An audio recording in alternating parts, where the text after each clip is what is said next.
السلام علیکم ورحمۃ اللہ وبرکاتہ۔ ابھی اس سے پہلے جو ہے آپ لوگوں نے جماعت کی فضیلت اور تاکید کا بیان مکمل کیا ہے، جس میں حدیث بھی پیش کیا گیا جماعت کی فضیلت کے بیان میں، اور کچھ ایسی باتیں بھی آئیں جو اللہ کے رسول صلی اللہ علیہ وسلم سے متعلق تھی کہ کتنی مشقتیں پریشانیوں کے بعد بھی جماعت سے نماز پڑھنے جایا کرتے تھے۔ سمجھ رہے ہیں کہ نہیں؟ اب اس کے بعد جو ہے جماعت کے واجب ہونے کی شرطیں بیان کی جا رہی ہیں۔ سمجھ رہے ہیں کہ نہیں؟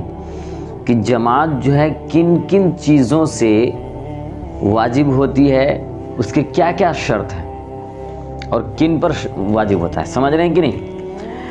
دیکھیے، نمبر 1، اسلام کا ہونا، یعنی جو مسلمان ہوگا اس پر کیا ہے؟ جماعت واجب ہے۔ کافر پر جماعت واجب نہیں۔ جو کافر ہے یعنی کلمہ گو نہیں ہے، اس پر جماعت واجب نہیں ہے۔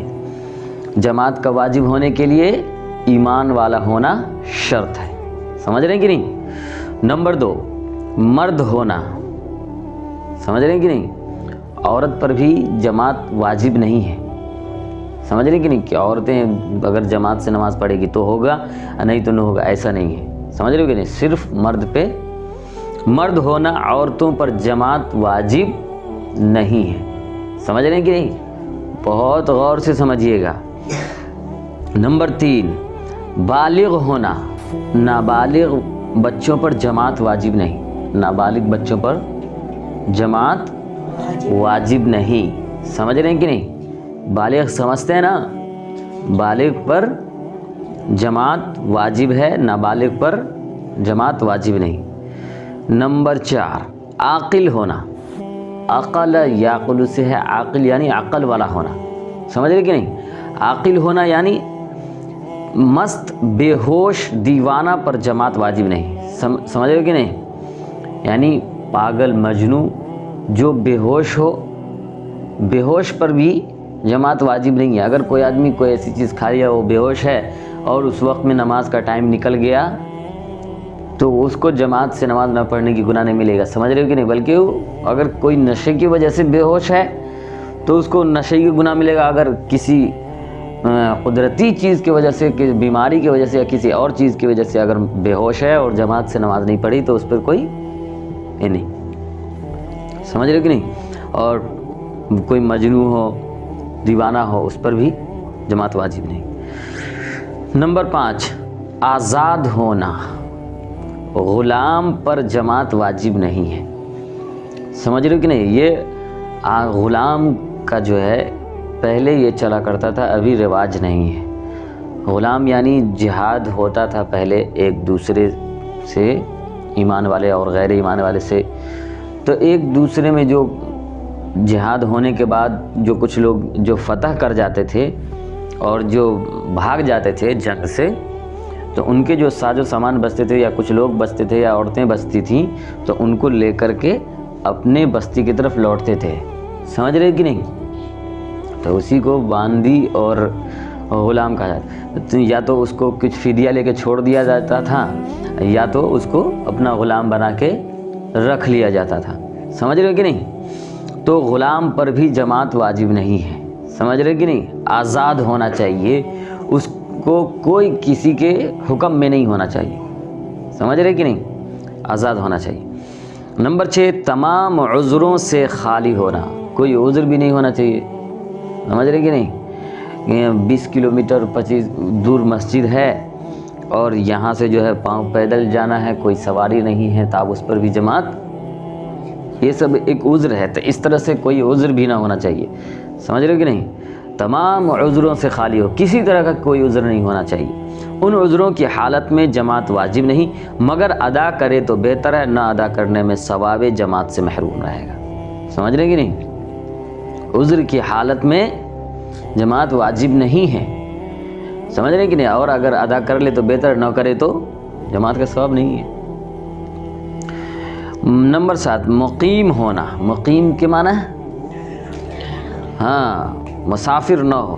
مسافر شریبت جماعت واجب نہیں. یعنی جماعت سمجھ رہے ہو نا, جماعت کتنی بار آ چکی ہے. جماعت سے نماز پڑھنا مسافر پر واجب نہیں ہے, لیکن حتی الوسع جماعت کی کوشش کرے. یعنی جماعت کرنے کی کوشش کرے, اگر لوگ مل جائے تو کیا کرے, جماعت کرنے کی کوشش کرے. نہ ہو تو کوئی بات نہیں ہے, واجب نہیں ہے, تاکہ اس کے ثواب سے محرومی نہ ہو. ہاں اگر جماعت نہ کرے گا تو ترک واجب کا گناہ نہ ہوگا. سمجھ رہے ہیں, اگر جماعت سے نماز پڑھ لے تو ثواب ہوگا جماعت کا, اور اگر جماعت سے نماز نہ پڑھ پائے تو جماعت کرنا کیا ہے, واجب ہے, تو یہ واجب کو چھوڑنے کا گناہ ان کو نہیں ملے گا, کیونکہ مسافر پر جو ہے جماعت واجب ہی نہیں ہے. اور ترک جماعت کے 14 عذر ہیں. اب دیکھیے جماعت کو چھوڑنے کے لیے کون کون سا عذر قابل قبول ہے. سمجھ رہے ہیں کہ نہیں, جماعت کو چھوڑنے کے لیے کون کون سا عذر قابل قبول ہے یہ بتا رہے ہیں. نمبر 1 لباس بقدر ستر عورت کے نہ پایا جانا. ستر عورت یعنی چھپانے کی سطر کے معنی جسم ہوتا ہے, چھپانے کا والا جسم, عورت کے معنی پردہ. ستر عورت یعنی چھپانے کا جسم. تو مرد کے ستر عورت کتنا ہے, یعنی چھپانے کا جسم کتنا ہے, ناف سے لے کر کے گھٹنوں تک. اگر اتنا بھی کپڑا اس کو نہ ہو کہ وہ چھپا سکے, تب وہ کیا کرے, اس پہ جماعت واجب نہیں, وہ مسجد نہ جائے, جماعت میں نہ جائے, بلکہ تنہا کسی جگہ میں پڑھے گا. سمجھ میں آئے بات. نمبر 2 مسجد کے راستے میں سخت کیچڑ ہو کہ چلنا دشوار ہو. سمجھ رہے کہ نہیں, بارش کے موسم میں کوئی گلی سے راستہ ہوتا ہے, کسی کا گھر جو ہے گلی سے نکل کر کے تب روڈ پہ ہو کر کے پھر مسجد پہنچتا ہے.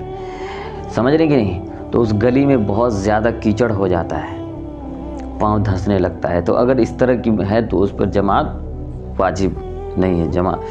امام ابو یوسف رحمۃ اللہ علیہ نے حضرت امام اعظم رحمۃ اللہ علیہ سے پوچھا کہ کیچڑ وغیرہ کی حالت میں جماعت کے لیے آپ کیا حکم دیتے ہیں. کس نے, یہ بھی امام ہے, حضرت امام ابو یوسف رحمۃ اللہ علیہ نے کن سے پوچھ رہے ہیں, حضرت امام اعظم رحمۃ اللہ علیہ سے پوچھ رہے ہیں کہ کیچڑ وغیرہ کی حالت میں جماعت کے لیے آپ کا کیا حکم دیتے ہیں. تو فرمایا جماعت کا چھوڑنا مجھے پسند نہیں. ایسی حالت میں بھی اگر کوئی صورتحال نکلتا ہو تو جماعت سے نماز پڑھ لے. سمجھ رہے, لیکن جماعت چھوڑ سکتا ہے, یہ عذر ہے. سمجھ رہے کہ نہیں, اگر کوئی صورت نکلتا ہو تو کیا کرے, نماز پڑھ لے. نمبر 3 پانی بہت زور سے برستا ہو. پانی بہت زور سے برستا ہو, ایسی حالت میں امام محمد رحمۃ اللہ علیہ نے موطا میں لکھا ہے کہ اگرچہ نہ جانا جائز ہے مگر بہتر یہی ہے کہ جماعت سے جا کر نماز پڑھے. موطا امام مالک, حضرت امام مالک رحمۃ اللہ علیہ کی ایک کتاب ہے موطا امام مالک. یہ مولانا کے آخری سال میں جب عالم بنتا ہے تو اس کے آخری سال دور حدیث بولا جاتا ہے. اس سال صرف حدیث کی ہی کتاب پڑھائی جاتی ہے, بخاری شریف, مسلم شریف, ترمذی شریف. سمجھ رہے ہیں کہ نہیں, موطا امام مالک, یہ سب کتابیں پڑھائی جاتی. تو اسی کتاب میں لکھا ہے کہ اگرچہ نہ جانا جائز ہے, یعنی اگر بہت زیادہ پانی برس رہا ہے تو مسجد میں جماعت سے پڑھنے کے لیے اگر نہ جائے تو کوئی دقت کی بات نہیں ہے, لیکن کیا کرے کہ بہتر یہی ہے کہ وہ جماعت سے نماز پڑھے. کوئی صورت اگر نکلے تو کیا کرے, کر لینا چاہیے. نمبر 4 سردی سخت ہو. سردی کا معنی ٹھنڈی, سمجھ رہے ہیں, سردی سخت ہو کہ باہر نکلنے میں یا مسجد تک جانے میں کسی بیماری کے پیدا ہو جانے کا یا بڑھ جانے کا خوف ہو. یہ بھی ایک عذر ہے سردی. سمجھ رہے کہ نہیں, ٹھنڈ میں اگر کوئی مسجد نہ جاتا ہو تو اس پر نقطہ چینی نہیں کرنا چاہیے. بوڑھے تک ہے نماز ہی نہیں پڑھتا ہے, مولوی صاحب سوتا رہتا ہے, وہ فلاں سوتا، فلاں نماز نہیں پڑھنے آ، یہ ساری مسئلے مسائل جان لو بھائی، سمجھ رہے ہیں کہ نہیں؟ لیکن پھر بھی اگر صورتحال ٹھیک کر کے اگر انسان کوشش کرے تو پڑھ سکتا ہے۔ نمبر 5، مسجد جانے میں مال و اسباب کے چوری ہو جانے کا خوف ہو، سمجھ رہے کہ نہیں؟ مثال کے طور پر عشاء کا وقت ہے، سمجھ رہے ہیں کہ نہیں؟ اگر کسی کا گھر اندھیرے میں، وہاں پر لائٹ وائٹ کے انتظام نہیں ہے اور چوروں کا حلہ ہے، تو وہ عشاء کی نماز کو اگر اپنے گھر میں ہی پڑھ لے تو کوئی دقت نہیں ہے، مسجد نہ آئے تو اگر چوری ہونے کا کیا ہے اندیشہ ہے، یعنی شور شرابہ ہوتا ہے، کبھی کبھی ایسا ماحول ہو جاتا ہے بچہ اٹھانے کا حلہ ہو جاتا ہے کہ نہیں؟ کبھی ایسا ماحول ہو جاتا ہے، کچھ بھی مطلب جو ہے وہ عرف میں عام ہوتا ہے، مشہور ہو جاتا ہے کہ یہ چیز ہو رہا ہے، چور بچہ کو اٹھا کے لے کے جا رہا ہے، کوئی کسی کا بال کاٹ رہا ہے، تو اس طرح سے اگر مشہور ہو کہ کوئی چوری کر لے گا، گھر میں کوئی ساز و سامان ہے تو وہ مسجد نہ جائے بلکہ اپنے گھر میں ہی نماز پڑھ لے، سمجھ رہے کہ نہیں؟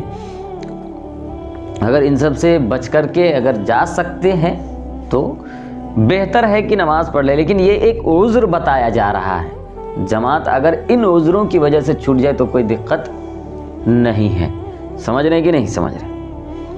جی چلیے آج اتنا ہی رہنے دیں۔